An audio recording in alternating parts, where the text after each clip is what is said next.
He's involved in a number of businesses. He's a great role model. Telling it like it is, giving you both sides of the story. This is Cats at Night. Great American, a great New Yorker. Now, here's John Catsimatidis. Welcome back to the John Catsimatidis Cats at Night show. We want crime to go away. We need our city safe again. Governor Hochul again. She was having a speech today. Governor Hochul, Albany, the state Senate, the state assembly better realize that people are, how do you say, as mad as hell? They're mad as hell and they're not going to take it anymore. That's it. We're tired of this. We're going to open up these windows. Can we open up these windows? No, we must have a slow room. I know. There we are. I'm not going to take this anymore. There you go. John, I did a good imitation. Subway crime up 60% since January 1st. Overall crime is up 36.5%. 59% increase in grand larceny automobile, 48 in robbery, 40 grand larceny. Let's go. I understand with us today, the markets were down 800 points today. I understand we have with us one of the chief guys at Fox. We have Charlie Gasparino. He knows what the heck is going on. Charlie Gasparino, what the heck is going on? By the way, that's how you introduce me every time I come on the show.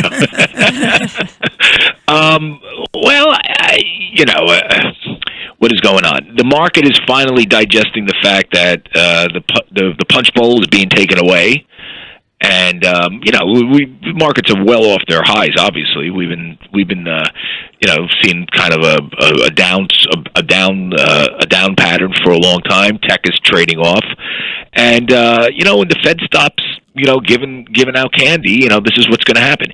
I think the bigger issue, though, than just the markets being down, is just how badly the Fed screwed this up.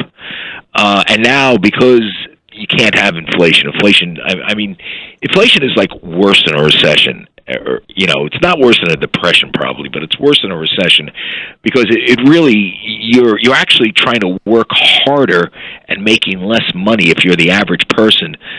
So it makes you feel like you're in a recession, but it's even worse because you have to work more. You often in a recession you get transfer payments and things of that nature, and once you find a job, the salary will essentially be able to cover your expenses because prices are normalized. Inflation is worse than that, and I think that's the real issue here, is just how badly they screwed this up. And it wasn't just the Fed and Jerome Powell, as they kept their, the foot on the gas, just blowing out, lots of money just pumping and pumping and pumping.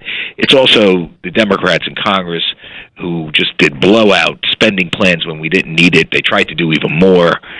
Thank God the Build Back Better thing failed because we probably have 18% unemployment and a president that really has no clue that's going on.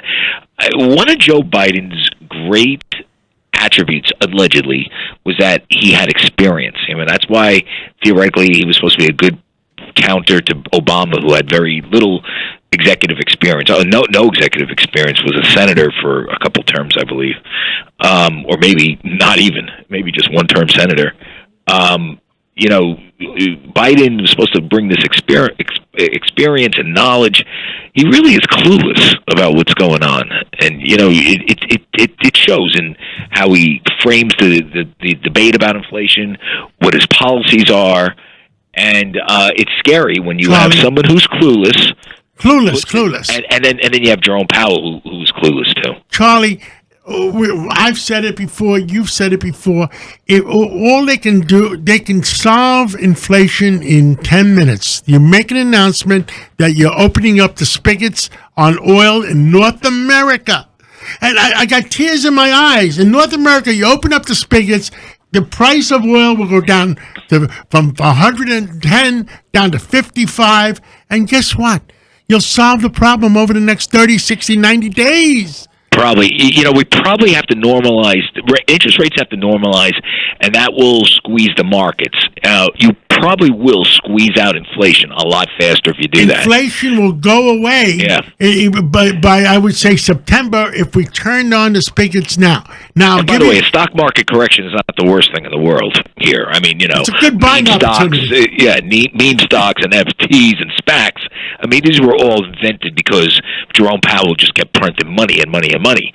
So remember that'll go away. People will take losses, as they should, because guess what? When you start gambling, if there's no consequence to your gamble, well, then you create moral hazard, and then we're off to the races all the time. When you know who's getting punished right now? The middle class that's in the markets. Scary part. The middle class that's in the markets got punished. The poor and the middle class got punished by paying double the price for gas, 30% more for food. Now, right. and they don't have the money to invest in stocks, so they get screwed because they're net savers, and they don't go out and buy NFTs and stuff like that. They don't have enough money. Sophisticated buyers. And the investors for IRA and whatever, they're getting screwed because of what's happening in the markets, and the middle class getting screwed. Everybody else, they know how to play the market. Well, that's why I think normalization of interest rates now, he has to do it. He was forced to do it. He did it he had to do it, and because he waited so long to do this, meaning Powell, he had to do it at the worst possible time, like when we're involved in this sort of global unrest, and also, where it really looks like President Biden is just losing his moral forms. But what's interesting? Everybody tells me they think President Biden is not calling the shots, that he's a puppet, and that the other guys are calling the shots, the Ron Klains and all this. I think that's wrong. I think they're not dumb enough to be doing the things that he's doing, particularly the oil thing that you mentioned. That President Biden indulging his inner AOC is one of the dumbest things any politician has ever done in that office. And, Ron Klain would not allow that to happen if he could stop it. This is all President Biden. And here's one other thing I'm going to tell you. I think the Democrats don't have anybody else to run. I don't think Oprah's going to run. She might make a horrible presidential candidate. We don't know. Michelle Obama, she could be really horrible on the campaign trail. It's Hillary versus Trump in 2024. Who called that, John? John called that a few weeks ago. God help you. It might be Hillary, but Hillary is a bad candidate too. Yes. I think they're stuck with Biden and Harris. Well, I'll give you one more thing because otherwise we've got to take a break. The one more thing is, they don't have to raise interest rates if we got rid of inflation. We're turning on the spiggets. I think we might have to raise it, John, only because let me tell you what's happening. Have to normalize the markets. The markets are so nuts right now. Biden is going to screw the real estate industry. They're going to wipe out the real estate industry and the growth in the real estate industry by those interest rates. I think you got to normalize it. It's just the whole thing is going nuts. Houses in Florida are going through the roof for no reason. I mean, you really need to normalize things right now because there's way too much money chasing too few goods. And I think the only way you do that is to raise rates at some marginal level. Well, I'm not saying go up to 10%, but you got to sort of normalize what was the name of the movie? Escape from New York? Well, that's the point, isn't it? Great movie. Charlie, you're wrong about terms of people going to Florida because they're getting the hell out of New York. Yeah. They're voting with their feet. Well, I know that. I was just down there. No, I know. But what I'm saying is that there's some of that, but there's also some of that where there's a lot of money chasing around stuff in Florida. You wouldn't believe how many crypto gazillionaires there are down there. Now, No, they're in Puerto Rico. Because of all the tax breaks in Puerto Rico and the Bahamas. They're in Miami, too. I was just there. It's pretty amazing. Thank you, Charlie Gasparino. Thank you for keeping us informed and keeping the world informed. We'll catch up again real soon. Anytime, John. Thanks. Thank you. And now on the line, we have Andrew McCarthy. He's a columnist for the National Review. Hi, how are you? Okay, there was some breaking news. Breaking news, WABC. So we got that breaking news. Financial records reveal Biden had $5.2 million in unexplained income. So that is some... Have you heard that yet, Andrew? No, it's the first I've heard of it. All right, we'll send you the article. It comes out of the UK, and usually they're right. And on your next visit, you'll tell us about it. Now, meanwhile, what's going on with Durham? Well, Durham is getting ready to go to trial on May 16th with Michael Sussman, who is the Democratic lawyer that he indicted last year for making a false statement to the government. And right now they're having what's known in the business as pre-trial motions to decide what evidence comes in at the trial. So to the extent we've been having all these revelations recently, it's because this litigation is going on. And you think he's going to keep going on, or you think he'll get the low man on the totem pole and say, "See, I did my job"? Well, it's interesting. What's come out in the motions in the last week or two is that he says he still has an ongoing investigation. He has not made up his mind whether he's going to indict more people, including the tech executive whose name is Rodney Jaffe, who supplied the lawyer Sussman with the internet communication records that are at the heart of the Sussman case. Sussman is alleged to have lied to conceal who he was working for when he brought these records to the FBI and asked them to investigate him. He said he wasn't working for anyone. In fact, he was, according to Durham, he was working for Jaffe, who was hoping to get a job in cybersecurity in what they anticipated would be the Clinton administration, the Hillary Clinton administration, and he was also working for the Clinton campaign. So that was what he allegedly lied to conceal. Durham says that he's still looking into whether these records are actually fraudulent or whether it was just, these people were, hyped up because they were anti-Trump. Did he say the Russians gave it to him or what? No, he didn't say the Russians gave it to him, but it looks like the Hillary Clinton campaign had people to handle that part of it too. Andy, it's Richard Weinberg. You just had a recent article, a very interesting one, in National Review, and fundamentally you're saying what this is all about is a trial about false statements to the FBI.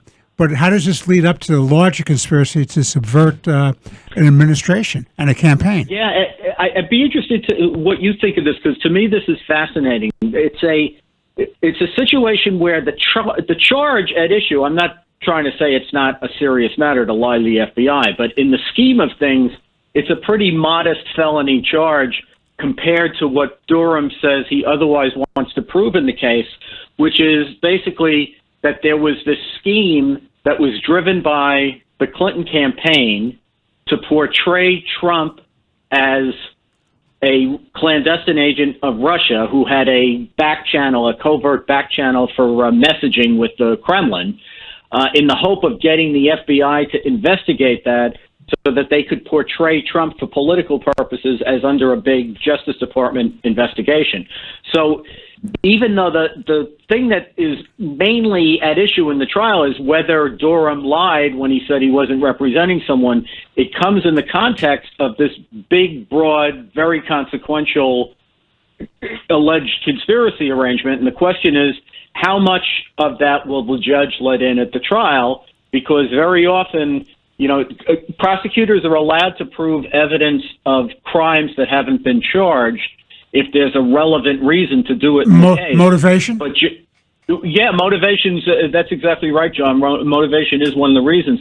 But the thing is, judges get very nervous when the background, non-charged evidence that you want to prove at the trial is more serious than the crime that's actually alleged that the jury's being asked to decide about. So it's going to be interesting to see what the judge does with that. But you know what? It's going to get interesting because they've issued a lot of trial subpoenas, I saw on Friday, to the Hillary Clinton's 2016 campaign and the Democratic National Committee.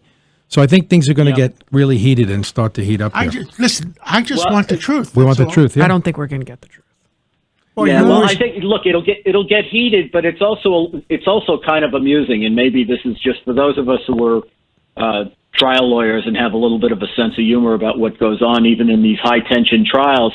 What's at issue in the case is whether Sussman lied when he said he wasn't representing anyone, and what Durham is proposing to do is bring like the Clinton campaign and this other guy Jaffe in to ask questions which would get them to invoke their attorney-client privilege under circumstances where the whole issue in the case is whether there was an attorney-client relationship. So that's, it's a problem for Sussman because he's trying to argue that he didn't lie to the FBI, and yet the people that he was working with are in a position of now declaring the attorney-client privilege that he said didn't exist. But you also have, even if Durham doesn't try to go higher up the food chain, and I think he should, and I think there'll be enough there to substantiate going forward, you always have the opportunity, as you know, to have a grand jury report. Yes, and it's in this instance, under the federal regulations, it won't be a grand jury report, although it'll have grand jury evidence in it. The federal special counsel regulations call for the special counsel to write a report at the end, and I think that's probably why then Attorney General Barr, right before he left the Trump administration, basically the last official act he took was to formally name Durham as a special counsel, and I think he did that precisely for the reason you're talking about, so he could write a report at the end. Well, thank you so much, Andrew McCarthy, columnist for the National Review and other publications as well. You also served as Assistant U.S. Attorney for the Southern District of New York. Thank you, as always, for coming on Cats at Night. My pleasure.